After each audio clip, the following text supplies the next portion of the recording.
Malaysia hari ini mengupaskan topik penyalahgunaan dadah dan penderaan kanak-kanak. Apa saling kaitnya di sini? Kita nak kupaskan. Jadi untuk saya dan Hanif kita bicara tadilah kan. Kita berbelah bagi. Ada sisi hati ni yang bencikan dadah, bencikan penagih, tapi ada sisi pula kesian. Macam mana apa terjadi sampai orang individu sampai ke tahap sebegitu rupa. Betul. Dan kepada anda yang menonton kami di Facebook MSI TV3, sekiranya ada sebarang persoalan, sebab saya percaya ini situasi yang mungkin berlaku kepada diri kita, masyarakat, kejiranan, boleh titipkan soalan di ruangan komen. Nanti kalau sempat kami bacakan. Silakan. Kerana pada ketika ini kami bersama dengan Dr. Abdul Rahman Ahmad Badayai, Ketua Saitra Klinik Psikologi dan juga Konsultasi PKPK, Fakulti Sains Sosial dan juga Kemanusiaan FSSK Universiti Kebangsaan Malaysia, Bangi. Assalamualaikum, selamat pagi Doktor. Selamat pagi. Assalamualaikum. Ya, terima kasih kerana sudi bersama kami. Mungkin tadi kita dah tengok kepada pengenalannya Doktor. Beribu kes yang dilaporkan. Ada juga yang mungkin tidak dilaporkan, yang diabaikan. Saya suka kepada perkataan pengabaian kanak-kanak ni. Ini satu korelasi yang sangat sinonim. Dadah dan juga pengabaian ataupun penderaan kanak-kanak ni Doktor. Mungkin mukadimah yang terlebih dahulu. Di Malaysia realitinya bagaimana? Realitinya kalau kita lihat isu-isu pengabaian juga penderaan kanak-kanak memang banyak. Cuma isu sekarang, adakah kes-kes pengabaian dan juga penderaan itu dilaporkan dengan baik? Yang mungkin yang statistik yang kita dapat adalah mungkin yang dilaporkan. Bagaimana dengan kes yang tidak dilaporkan?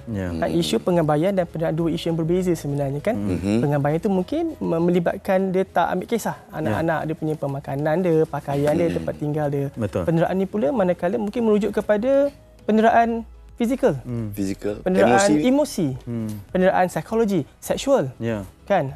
Kalau kita nampak trend ini semakin meningkat, tapi cuma mungkin komuniti kita melaporkan ataupun tak.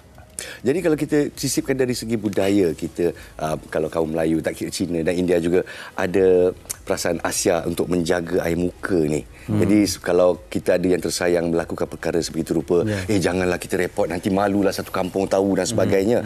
Jadi masih sebegitu di Malaysia? Okey, kalau melihat kepada data yang bisnes saya punya research yang akan berakhir pada bulan 8 ni.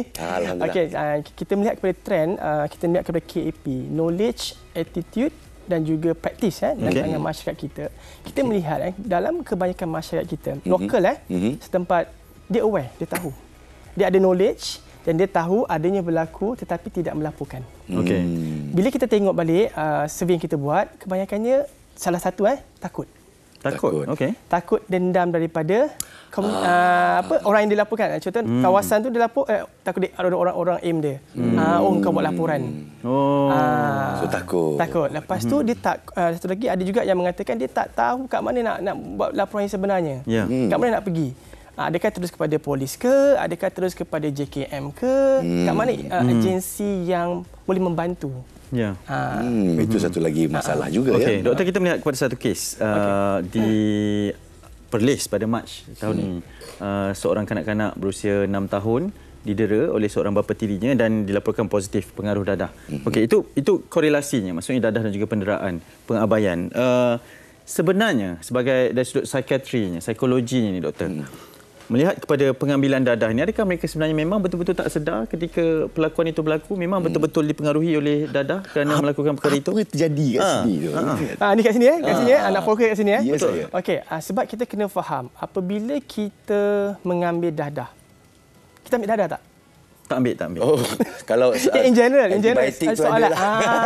Saya pagi saya ambil dadah. Saya ambil ubat sesama. Ubat sesama yang dibenarkan. Yang dibenarkan. Kita ambil dadah untuk tujuan perubatan. Okey, bila kita ambil dadah, dia akan ada satu chemical reaction kan? Tindak balas kimia dalam badan. Dia akan mempengaruhi atau merubah kita punya physiological punya tindak balas.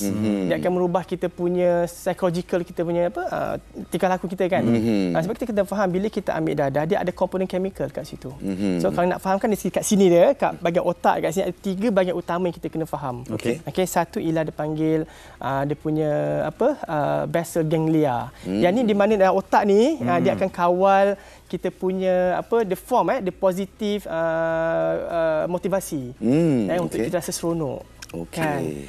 Tapi apabila bahagian ni basal ganglia ni dia terlebih stimulate dia akan jadi dah tak sensitif lah.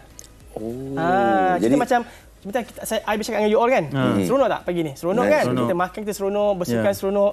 Tapi bila dah overexpose dengan dadah, so bahagian ni akan jadi insensitif, tidak sensitif dengan aktiviti yang menyeronokkan. So dia tak dapat rasa seronok apabila dia melakukan satu yang digemar. Dia hanya fokus pada dadah je. Bisa drugs. Okey. Dan juga kita lihat kat sini, mana kalau gambar dia kat sini, mana satu tempat dia tu? Tak dekat sini. dia bahagian lain. Di bahagian lain.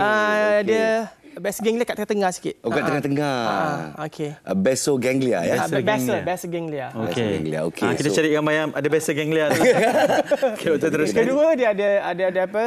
Extended amygdala. Okey, amygdala ni pula bahagian yang dia mengawal kita punya stressful feeling. Okey. Macam kebimbangan, rasa nak marah, rasa tak selesa. So bila bahagian ni dia ada satu dia panggil apa? Reward circuit. Lita ganjaran. Reward lita ganjaran. So bila bahagian ni dia overstimulate dengan dadah, dia akan jadi oversensitif. Oversensitif pula. Kurang sensitif kan oversensitif. Lepas tu dia akan mencari lagi. Maknanya tiada keseronokan yang lebih daripada dadah. Bila high tu hanya dadah saja.